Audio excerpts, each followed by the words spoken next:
I'll tell you the truth. It was 3 or 4 months ago. I got a phone call from someone I consider a friend of mine.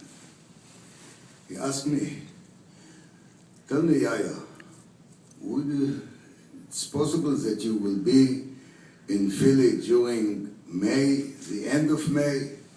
I say, I cannot tell, but probably I can arrange it because I'm working from time to time here in Philly. So he said, okay, I count on you to speak. We have a dinner or something. I have so many things on my mind. I didn't really pay attention to what he said. I said, I'll come. Only 3 weeks or a month ago, I discovered what's going on tonight. So I'm a man who tried to learn lessons from his experience.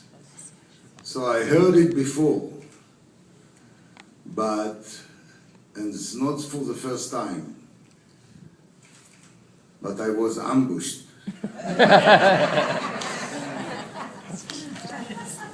And I'll tell you what I told my soldiers and my commander.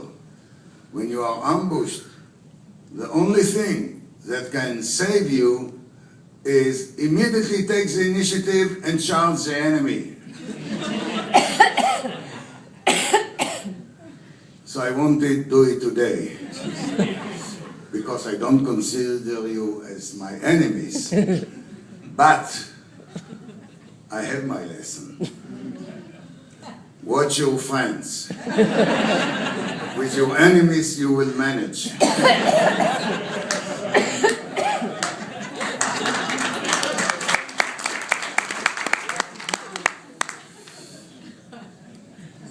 The second thing that I want to tell you is, I don't know if you all know, but I fought in 4 wars, always in the most difficult battlefield. The spearhead of the IDF attacks in the 6-Day War, the Yom Kippur War, the War of Attrition, the Lebanese War. I conducted and participated in dozens of raids and operations beyond the border. Many times nearly killed and even severely injured twice. I never got any decoration, any award. And suddenly, I got this award. So my advice to you is, don't bother to fight.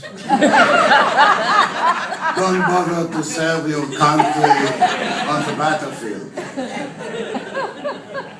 Simply volunteer, make some philanthropic work, be active in some projects, social, educational projects, and you will get it.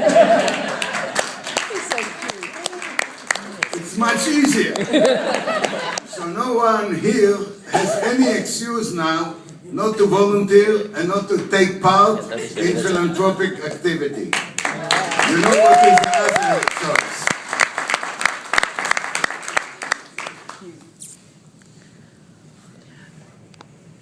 The third thing that I want to tell you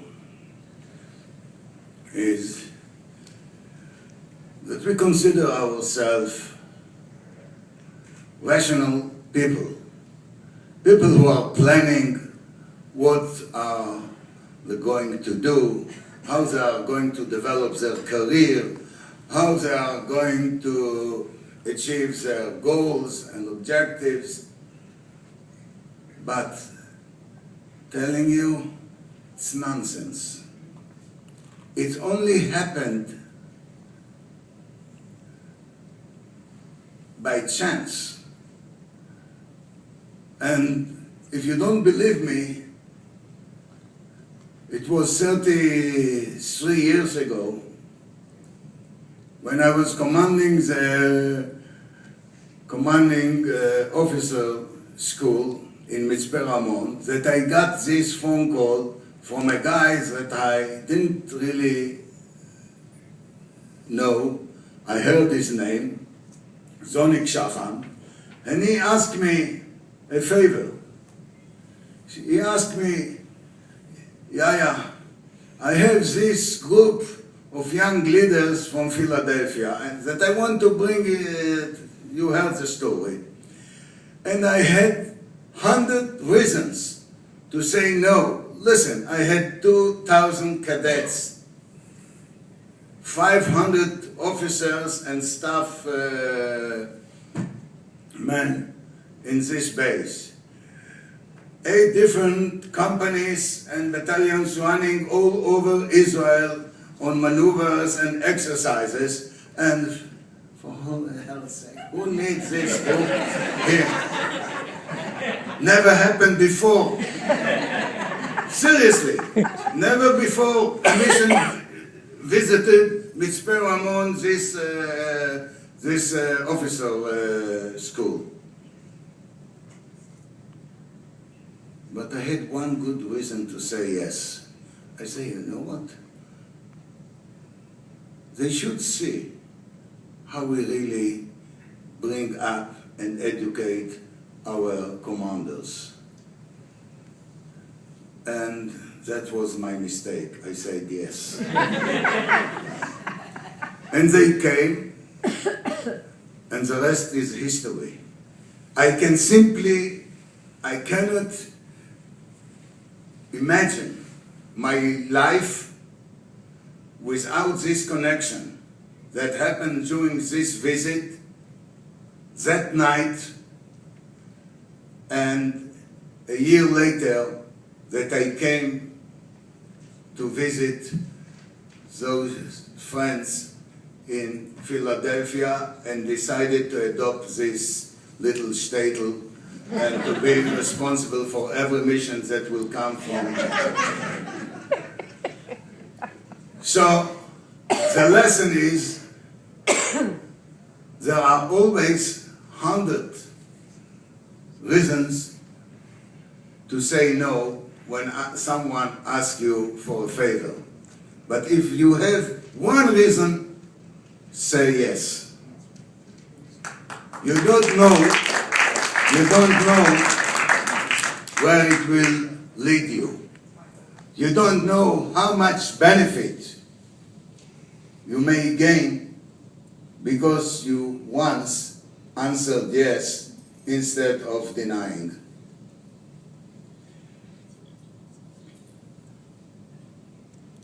So, you heard all the stories about Zonic, and he deserves all the admiration. And you know only a little part of his great contribution to the Jewish people and to the Israeli state. I owe him one thing, my introduction to all those wonderful friends who became like brothers to me here in Philadelphia. So I thanks very much, Zonic, and I tell you, I feel really brave tonight, and I have the guts to say it because she is not here. My beloved wife, Edna. I owe her a big thanks because she was the one to stay behind with 4 little kids. She was the one who always allowed me to go day and night when I was free from the army to go with those missions and to run and to do all that I'm trying to do. And those of you who know Edna know already that she is the real hero. So thanks, Edna, and thanks that you are not here.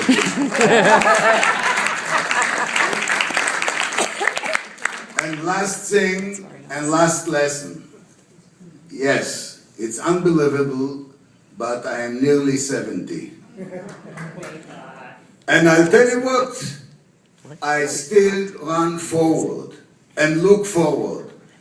And I never turn my head backward. So these 30 years mean nothing to me. Come to me when it will be 60 years. So always keep running forward and don't stop to look backward. There are so many things yet to do, and the time is so short, so let's go working.